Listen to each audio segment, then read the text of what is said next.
see you back and welcome to video 6, 7. Well, the number's not most important. It's about the video that's the important stuff, the thing that we are going to talk about. So today is, why is communication so important? Communication will be one of the key skills you use as a peer supporter. The aim of our communication is to build a partnership where the person feels safe and has a connection with you. This connection creates a space for them to feel safe and build trust. This is manaakitanga. Manaakitanga is often defined as hospitality, kindness, generosity and support, or the process of showing respect, generosity and care for others. But if we break the word down, we can gain a deeper understanding. So there's manaaki and tanga. Manaaki speaks of support and care, but if we break it down again, we get mana and aki. So mana, which is commonly known, speaks of power, force and authority of a person, place or object, which in Māori culture is believed to have been passed down from the atua or ancestors. And then aki means to encourage or urge on. So manaaki then means your hospitality is encouraging, growing the mana of others and urging the same from them. If we think about a peer supporter relationship, we can think of manaakitanga. When we invite people into our lives, we give them hospitality and uplift their mana. And in return, they respect our customs and enhance our mana in return. Manaakitanga is about the balance between those in the relationship, whether it be two individuals or two groups. Now, to be effective in our communication, we need to think about the message we want to give. We need to make sure that our words, feelings, and actions match the message. We can do this by making sure that we show both interest and respect, verbally and non-verbally. When people show interest and respect as we communicate, we will trust them more easily and we will share more with them. Hey Sean, I was thinking, I need a little uplifting today and I think we should play that awesome Tiki Tāne video. Which one? The one that was used a few years back to promote the New Zealand Sign Language Week. Oh yes, perfect. It's called No Place Like Home. Perfect. That's the one that has the flash mob joining in who's singing and signing the song, right? That's the one. So it's only a couple of minutes long, so let's play it now.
There really is no place like home. We really like that song for the beat, the words, and for the sign language.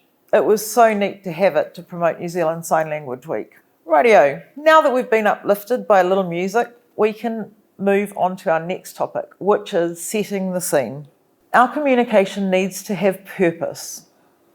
Our first aim or purpose in developing a peer support partnership is creating trust between us. How we first reach out to our peer support is really important, and there are some things we can do to support this process. So we'd like you to think about that first contact with a person, the ways in which you might have your first contact. It could be by email, over the phone, or by text. If you make first contact by email, think about your wording. Introduce yourself and offer to connect at a time that suits you both. If it's over the phone or by text, the message is the same. Think about how you introduce yourself and how you will make a time to meet. So once you have arranged a time for your first meeting, then you need to work out how you will have the first meeting. You might decide with your peer to connect over the phone, by Zoom or some other form of video chat, or it may be in person. These days, our first meeting is far more likely to not be in person. It may be that you're in different parts of the country, or that for health and safety concerns like COVID, it is something that you'd rather not do. If you're meeting by Zoom or some other video option, make sure you have some quiet and privacy at both ends. Plan how you will deal with possible technical issues. What would be the backup option? If you choose to meet in person, a neutral meeting place is best. Neutral means not in your homes, but somewhere you are both comfortable. It might be in a park, a cafe, library, as long as you have some privacy and that you both feel safe. Then you need to think about access. Check with your peer. Does the meeting place need to be wheelchair friendly? Will noise levels be an issue? You may need to discuss things like social distancing or transportation needs before you meet. We're not saying that you have to organise this with the person, but discuss and make sure that everything has been organised to make your first meeting a success. When you set the scene right, it will help to set the tone of the peer support partnership. When you create a safe, accessible environment, you help the person to feel relaxed and free to share. Creating this type of space comes from a combination of what you say, how you say it, and what you are doing when you say it. Remember, it's about protecting the mana or dignity of the other person by ensuring a safe space. So now you've arranged the time and the place, it's time to meet your peer. Think about what that would look, sound, or feel like. How would you introduce yourself? What would the first meeting focus on? What about the use of a pepeha, your introduction? If you haven't put it together yet, it might be something you'd like to do. Reach out to someone who is efficient in Te Reo Māori, or there are plenty of websites out there that can help you write a pepeha, especially if you're connecting with a Māori peer. But remember, whatever way you choose to start your peer relationship, it needs to be a way that is authentic for you and, of course, comfortable for the peer. We're going to end there, and we'll continue our communication skills in the next video, which will focus on listening skills, which is a big part of being a peer supporter. Pura pura aki, go well.